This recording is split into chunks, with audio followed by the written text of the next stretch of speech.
किसान भाइयों, क्या आप भी फरवरी महीने के लिए कुछ ऐसी खास फसलों की तलाश में हैं जो मंडी में पहुंचते ही पैसों की बारिश कर दे। भूल जाइए पुरानी तकनीक और वही घिसी पीटी सब्जियों को।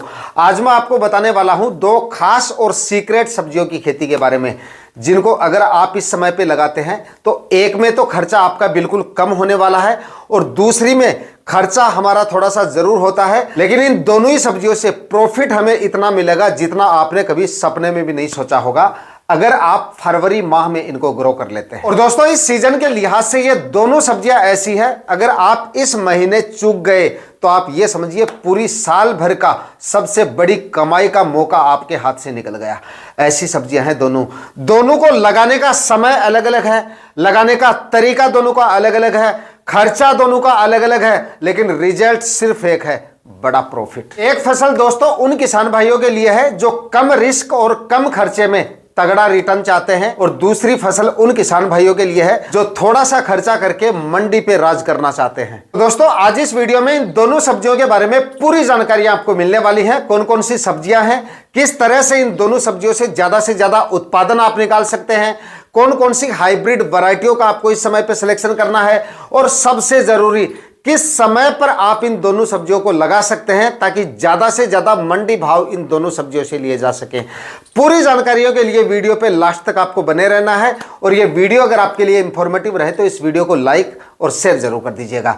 और जो किसान भाई चैनल पे नए हैं वो चैनल भी सब्सक्राइब कर लें, क्योंकि दोस्तों यहां पर बातें सिर्फ खेती की नहीं, खेती से मुनाफे की होती हैं। नमस्कार दोस्तों, मेरा नाम है सुरेश और आप देख रहे हैं खेत किसान झुंझुनू। तो दोस्तों, सबसे पहले बात करते हैं पहली फसल के बारे में, और ये फसल उन किसान भाइयों के लिए है जो सब्जियों में थोड़ा सा खर्चा कर सकते हैं। यानी कि इसमें हमारा खर्चा जरूर होगा थोड़ा सा, लेकिन सॉलिड प्रॉफिट है इस फसल में, भाव और उत्पादन दोनों ही लिहाज से। यानी कि तरबूज की खेती इस समय पे किसान भाई कर सकते हैं। आने वाले सीजन में जो समय मैं आपको बताऊंगा उस समय तक अगर आप तरबूज की बुआई कंप्लीट कर लेंगे तो आपको भाव भी, इसके एवरेज मंडी भाव भी 10 से 12 रुपए के मंडी भाव भी किसान भाइयों अगर आपको इसके मिल जाते हैं तो इसका उत्पादन इतना जबरदस्त आप निकाल सकते हैं बताई गई तकनीक और बताई गई वैरायटियों का सिलेक्शन करके कि आप 10 रुपए के मंडी भाव से भी लाखों का प्रॉफिट आसानी से हासिल कर सकते हैं। किसान भाइयों, अगर आप फरवरी के मध्य तक यानी कि जल्दबाजी करके आप इसको लगाते हैं तो और भी अच्छा रहेगा, लेकिन जो किसान भाई 15 फरवरी तक भी इसकी बुआई कंप्लीट कर लेते हैं ना तो 12-13 रुपए के एवरेज मंडी भाव इसके आपको आसानी से मिल सकते हैं। और उसके बाद में 20-25 फरवरी तक भी आप इसकी बुआई करते हैं तो भी 10-12 रुपए के मंडी भाव कहीं नहीं जाने। और 10 से 12 रुपए के मंडी भाव अगर आपने तरबूज से निकाल लिए तो आप ये मानिए तरबूज का जो उत्पादन है वो 200 से लेकर 400 क्विंटल तक आसानी से निकाला जा सकता है। और दोस्तों, अगर आपने सही तरीके से इसको ग्रो कर लिया, यानी कि मैनेजमेंट अगर आपका सही रहा, अच्छी वैरायटियों का अगर आप सिलेक्शन करते हैं, बुआई से पहले पर्याप्त मात्रा में और सही खाद उर्वरक इसमें डालते हैं, दूसरा फर्टिगेशन समय समय पे इस पे करते रहते हैं, जरूरी फर्टिगेशन, और रोग बीमारियों पे पूरा मैनेजमेंट अगर आपका सही रहता है तो 1 एकड़ में तरबूज की फसल से 300 क्विंटल उत्पादन आप आराम से निकाल सकते हैं अगर सही तरीके से खेती करते हैं। 10 से 12 रुपए के मंडी भाव भी दोस्तों हमें मिल जाते हैं ना तो भी खर्चा निकालकर 2 से 2.5 लाख रुपए तक का प्रॉफिट तरबूज की फसल से अब लगाकर आसानी से निकाला जा सकते हैं। तो अगर आप इससे ज्यादा मंडी भाव लेना चाहते हैं और ज्यादा से ज्यादा उत्पादन लेना चाहते हैं तो फरवरी के मध्य तक अगर आप इसकी बुआई कंप्लीट कर लेते हैं, यानी कि 10 से 15 फरवरी तक अगर आपकी बुआई कंप्लीट हो जाएगी तो आप इससे अच्छी खासी कमाई कर सकते हैं। और जितना लेट करेंगे उतनी भावों में तो कोई ज़्यादा फर्क उतना ज़्यादा नहीं पड़ेगा, लेकिन बाद में जाके टेम्परेचर काफ़ी ज़्यादा बढ़ जाते हैं, लू वगैरह चलनी शुरू हो जाती हैं प्रोडक्शन के समय, तो उस समय पे उत्पादन पे इसका काफ़ी ज़्यादा असर पड़ता है। आपको मैनेजमेंट और भी ज़्यादा करना पड़ता है उस समय पे जब टेम्परेचर काफ़ी ज़्यादा बढ़ जाते हैं। तो जितना जल्दी लगाएंगे उत्पादन उतना ही बेहतर मिलेगा आपको, मंडी भाव कोई ज्यादा फर्क नहीं पड़ेगा। अब टाइमिंग के हिसाब से मंडी भाव पे फर्क इसलिए नहीं पड़ेगा क्योंकि बाद में अगर हम लगाते हैं तो कोई ज्यादा फर्क इसलिए नहीं पड़ता है क्योंकि बाद में जाके जैसे लू वगैरह चलती है तो उस समय पे आवक इसकी थोड़ी सीमित हो जाती है मंडियों में, और डिमांड बाद में जाके बढ़नी शुरू हो जाती है मंडियों में। इसलिए भाव तो जैसे हैं वैसे ही रहेंगे, लेकिन उत्पादन थोड़ा जरूर डाउन हो जाता है इसका, थोड़ा लेट अगर आप इसको लगाते हैं। बाकी लगाने को आप फरवरी के अंतिम सप्ताह में भी लगा सकते हैं और मार्च महीने में भी हम तरबूज लगाते हैं, उस समय भी आप लगा सकते हैं। तरबूज की फसल से भयंकर उत्पादन लेने का सबसे बड़ा मूल मंत्र आपको यहां पे बता देता हूं मैं। बढ़िया उत्पादन नहीं, भयंकर उत्पादन का मूल मंत्र बता रहा हूं। सबसे ज्यादा जरूरी है इसमें सड़ी हुई गोबर की खाद। अब आप में से काफी किसान भाई, 2-1 दिन पहले भी कुछ किसान भाई बात कर रहे थे कि हम रासायनिक खाद उर्वरकों से काम चला सकते हैं क्या, अगर हमारे पास गोबर की खाद नहीं है। तो देखिए, अगर आप तरबूज की फसल से अच्छा उत्पादन लेना चाहते हैं, तरबूज की साइज अच्छी लेना चाहते हैं, भाव मंडियों में सबसे ज़्यादा लेना चाहते हैं, तो गोबर की खाद अच्छी मात्रा में आपको डालनी ही डालनी है। अब आप सोच रहे होंगे भाव का गोबर की खाद से क्या ताल्लुक है। तो गोबर की खाद जब तक आप अच्छी मात्रा में नहीं डालेंगे, सड़ी हुई अच्छी कंपोस्ट हुई गोबर की खाद, तो तरबूज की साइज आपकी अच्छी नहीं बनेगी। भले ही आप रासायनिक खाद उर्वरक कितनी भी अच्छी मात्रा में डाल दें। अपने 10-12 साल के एक्सपीरियंस आपको बता रहा हूं, तरबूज की खेती लगातार हम करते आ रहे हैं, उस हिसाब से आपको बता रहा हूं। भले आप कितने भी खाद उर्वरक डाल दीजिएगा, जब तक आप अच्छी मात्रा में सड़ी हुई गोबर की खाद नहीं डालेंगे, तब तक आपको उस तरबूज की साइज अच्छी नहीं मिलेगी। और मंडियों में सबसे ज्यादा दाम, सबसे ज्यादा मंडी भाव उन्हीं फलों के मिलते हैं जिनकी साइज अच्छी होती है। 3 केजी से बड़े फल जो होते हैं उनकी डिमांड मंडियों में ज्यादा होती है। सबसे पहले भी वही बिकते हैं और सबसे महंगे भी वही बिकते हैं। 3 से 4 केजी और फिर 4 से 5-6 केजी तक के जो फल होते हैं उनके और भी ज़्यादा अच्छे रेट मिलते हैं और डिमांड उनकी और भी ज़्यादा रहती है। इसलिए 5 से 6 ट्राली सड़ी हुई गोबर की खाद तो आपको डालनी डालनी है अगर आप तरबूज से अच्छा उत्पादन लेना चाहते हैं। दूसरी किसान भाइयों की गलतफहमी ये रहती है कि फरवरी में अगर हम तरबूज लगा रहे हैं तो टेम्परेचर का तो कोई इश्यू है नहीं, बिना प्लास्टिक मल्च के भी लगा सकते हैं क्या। भूल कर भी अगर आप तरबूज की फसल बिना प्लास्टिक मल्च के करते हैं तो उत्पादन पर इसका सीधा असर पड़ेगा। जो बिना प्लास्टिक मल्च वाली सब्जियां हैं उनके बारे में मैं आपको अलग से वैसे ही बता देता हूं कि इसमें आपको प्लास्टिक मल्च लगाने की जरूरत नहीं है।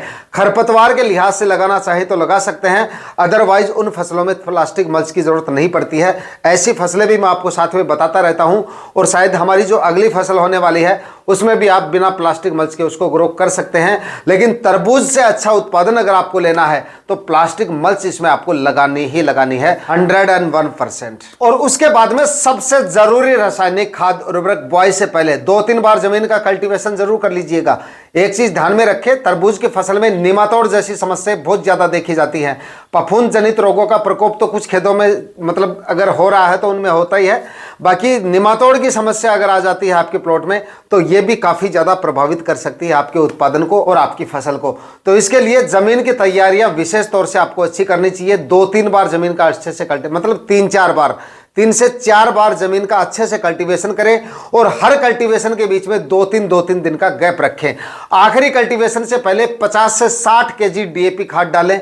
डीएपी नहीं मिलती है तो टीएसपी खाद डाल दें। टीएसपी में भी आपको 46% फास्फोरस जो है वो आराम से मिल जाता है, बस नाइट्रोजन नहीं मिलता जो कि हम अलग से ऐड कर देंगे। और लगभग 30 से 35 केजी म्यूरेट ऑफ पोटाश इसमें आपको डालना है और 25 से 30 केजी यूरिया खाद आखिरी कल्टीवेशन से पहले डाल के उसके बाद में 6-6 फीट की दूरी पर बेड बना लीजिएगा। 25 माइक्रोन के प्लास्टिक मल्च लगा के उसके बाद में 1-1 फीट की दूरी पर आपको बीजों की बुआई करनी है। जिगजैग सीड सोविंग कर सकते हैं आप सीधी लाइनों में, मतलब एक तो सीधी लाइनों में सिंगल प्लांट लगते हैं तो 6-6 फीट की दूरी पे बेड बना रहे हैं ना, तो जिगजैग दोनों तरफ 2 लाइनों में आप बीजों की बुआई कर सकते हैं।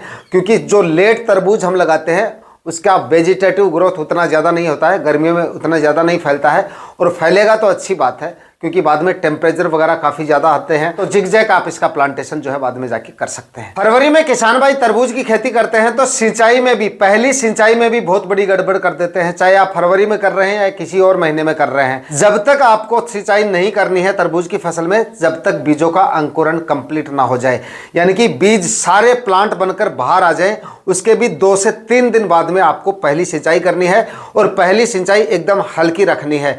दूसरा, भुरभुरी मिट्टी में आपको तरबूज के बीजों की बुआई कर रहे हैं, मतलब कि जिस समय पे आप बेड बना रहे हैं तो उस समय पे जमीन की तैयारियां हम इस तरह से करते हैं कि मिट्टी को एकदम से भुरभुरा कर लेते हैं और मिट्टी में नमी ज्यादा नहीं होनी चाहिए। नमी ज्यादा होगी तो बेड अच्छे से नहीं बनेंगे। तो उसी मिट्टी में आपको, जैसी मिट्टी में आपने बेड बनाए हैं उसी मिट्टी में पहले आपको बीजों की बुआई करनी है, यानी कि सूखी मिट्टी में आपको बीजों की बुआई करके ऊपर से आपको ड्रिप इरिगेशन से सिंचाई करनी है। पहली सिंचाई अच्छे से कर दे, पूरा बेड मतलब अच्छे से भीग जाए। उसके बाद में जो पहली सिंचाई आप करेंगे वो आपको जर्मिनेशन होने के बाद ही करनी है, और जर्मिनेशन होने के बाद में 3 से 4 दिन के बाद में। बाकी थोड़ा टेम्परेचर को देख लेना, उस समय पे टेम्परेचर कैसा क्या है उस हिसाब से सिंचाई करनी है। और उसी समय पे उसी पहली सिंचाई में या फिर अलग से ड्रेंचिंग आप कर सकते हैं।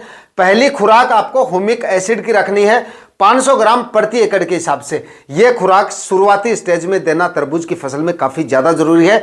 इसी से व्हाइट रूट्स बनेंगी, जड़ों का विकास अच्छे से होगा, और जड़ों का विकास जितना अच्छे से होगा प्लांट उतना ही अच्छे से, और प्लांट में ब्रांचेज भी उतनी ही अच्छी आपको देखने को मिलती है। मतलब कि ग्रोथ और एक नेचुरल ग्रोथ जो है वो आपको देखने को मिलती है, और उत्पादन पे इसका सीधा असर आपको देखने को मिल जाएगा बाद में जाके। तरबूज की सबसे बेस्ट वैरायटियां क्लाउज कंपनी की जंबो रेड वैरायटी लगा सकते हैं, सागर कंपनी की सागर किंग वैरायटी लगा सकते हैं, या सागर किंग प्लस आती है वो भी आप लगा सकते हैं। सागर का बीज जो है वो भी काफी जोरदार आता है। हमारे एरिया में सागर किंग वैरायटी को काफी ज्यादा लगाया जाता है और इसका रिजल्ट भी काफी जोरदार मिलता है। सकाटा कंपनी की साटो वैरायटी आती है, उसको भी आप ले सकते हैं, ये भी काफी अच्छी और काफी शानदार वैरायटी है।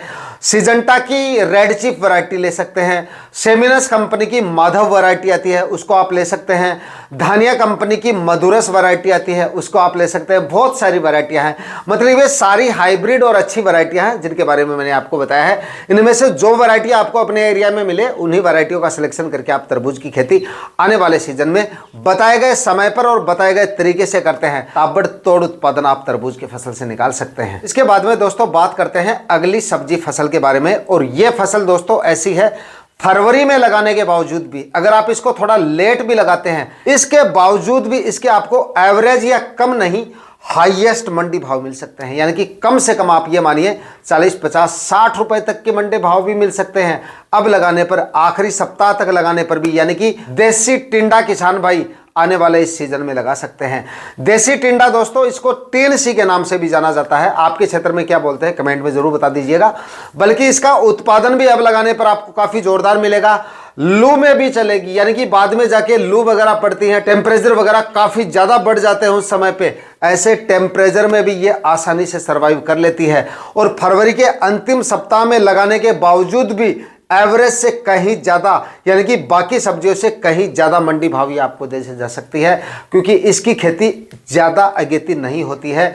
जैसे कि तरबूज वगैरह है, इस तरह की जो फसलें होती है हमारी, उनको नवंबर माह से लगाना शुरू कर दिया जाता है। नवंबर, दिसंबर, जनवरी माह में भी लगाया जाता है। लेकिन देसी टिंडों को इतना जल्दी नहीं लगाया जाता है, क्योंकि मात्र आपको 35-40 दिन में ये उत्पादन देना शुरू कर देता है, और ज्यादा ठंड में ये ठीक से सर्वाइव भी नहीं कर पाता है। इसलिए इसको जो है कुछ किसान भाई, ज़्यादातर किसान भाई जो बहुत ज़्यादा अगेती लगाते हैं वो जनवरी माह में जाके लगाना शुरू करते हैं, और जनवरी में भी बाद में जाके। तो आप इसको जो है अभी लगाते हैं, यानी कि फरवरी में ओपन फील्ड में लगाते हैं, और फरवरी में भी 15, 20, 25 या मतलब फरवरी के अंतिम सप्ताह तक भी लगाते हैं ना, तो भी इसके एवरेज से ज्यादा और उत्पादन जोरदार मिलने की वजह से बिल्कुल कम खर्चे में जबरदस्त कमाई करके दे सकती है आपको देसी टिंडे की फसल। और इसमें दोस्तों ज्यादा खर्चे की जरूरत नहीं है। 2 से 3 ट्राली 1 एकड़ में सड़ी हुई गोबर की खाद डाल दीजिए। बस ध्यान ये रखना है कच्चा गोबर आपको भूल के भी नहीं डालना है। सड़ी हुई गोबर की खाद 2-3 ट्राली डाल दीजिए। 50 केजी इसमें DAP खाद जरूर डाल दीजिएगा, और लगभग 25 से 30 केजी म्यूरेट ऑफ पोटाश डाल दीजिएगा। 15 से 20 केजी यूरिया खाद। अब बस ये खाद जरूर डाल दिए, बाद में जाके अब आप ज़्यादा फर्टिगेशन वगैरह लेने की जरूरत नहीं पड़ेगी। और प्लास्टिक मल्च जो किसान भाई चाहे तो लगा सकते हैं, अदरवाइज बिना प्लास्टिक मल्च के भी ये आसानी से ग्रो हो जाता है। लाइन से लाइन की दूरी इसमें आपको 5 फीट रखनी है, या 6 फीट भी रख सकते हैं। 6 फीट रख रहे हैं तो जिगजैग आप इसकी सीड शोविंग कर सकते हैं, क्योंकि इसके प्लांट भी उतने ज़्यादा नहीं फैलते हैं। इसमें आपको और कोई ज़्यादा समस्याएं तो नहीं देखने को मिलेंगी, लेकिन एक तो जिस समय पे टेम्परेचर मौसम बदलता है थोड़ा सा, तो ये समस्या तो उन किसान भाइयों के सामने आती है उन फसलों में जो फरवरी में ग्रो कर रही होती है। मतलब कि जिन्होंने नवंबर, दिसंबर, जनवरी में जो फसलें लगाई हैं उनको माहू वगैरह की समस्या देखने को मिलेगी। लेकिन अगर हम फरवरी में इसको लगाते हैं तो माहू वगैरह की चपेट में भी ये नहीं आता है, उस समय पे इनका प्रकोप भी काफ़ी कम हो जाता है। बाकी शुरुआत में हल्का सा आप एक आध चाहो तो रस चूसने वाले कीटों के लिए एक आध स्प्रे कर देंगे, लेकिन बाद में जाके फ्रूट फ्लाई का अटैक आपको इसमें जरूर देखने को मिल सकता है। इसके लिए अपने पूरे प्लॉट में 20-25 1 एकड़ में फ्रूट फ्लाई ट्रैप लगा दें और 10-12 दिन के अंतराल से एक इंसेक्टिसाइड का जो स्प्रे जो है वो आप फ्रूट फ्लाई के लिए निकालते रहेंगे, तो और कोई ज्यादा समस्या इसमें आपको फेस नहीं करनी पड़ेगी। रही बात प्लास्टिक मल्च की, तो देखिए प्लास्टिक मल्च ऐसा है, अगर आप अपनी फसल को सुरक्षित रखना चाहते हैं, खरपतवार को अगर आप मैनेज कर लेंगे बिना प्लास्टिक मल्च के, तब तो आप बिना प्लास्टिक मल्च के इसको लगा सकते हैं। दूसरा, बजट आपका थोड़ा कम है तो बिना प्लास्टिक मल्च के भी आप लगा सकते हैं। अगर थोड़े से एरिया में लगा रहे हैं, खर्चा कम करना चाहते हैं, तो बेशक आप प्लास्टिक मल्च के बिना इसको लगा सकते हैं। बाकी जो किसान भाई बड़े एरिया में इसको लगाना चाहें और लेबर चार्ज से बचना चाहते हैं, तो इसमें आप प्लास्टिक मल्च जरूर लगाइएगा। ज़्यादा महंगी नहीं तो 18-20 माइक्रोन की प्लास्टिक मल्च से काम चल जाता है। लगाने के बाद में मैक्सिमम 35 से 40 दिन में आपको उत्पादन देना शुरू कर देती है। अच्छी वैरायटियों का सिलेक्शन करना काफ़ी ज़्यादा जरूरी है। ईस्ट वेस्ट की भटिंडा वैरायटी आती है, इसका आप सिलेक्शन कर सकते हैं। माहीको कंपनी की माही टिंडा आती है, इसका आप सिलेक्शन कर सकते हैं। ये भी काफ़ी अच्छी और काफ़ी शानदार वैरायटी है।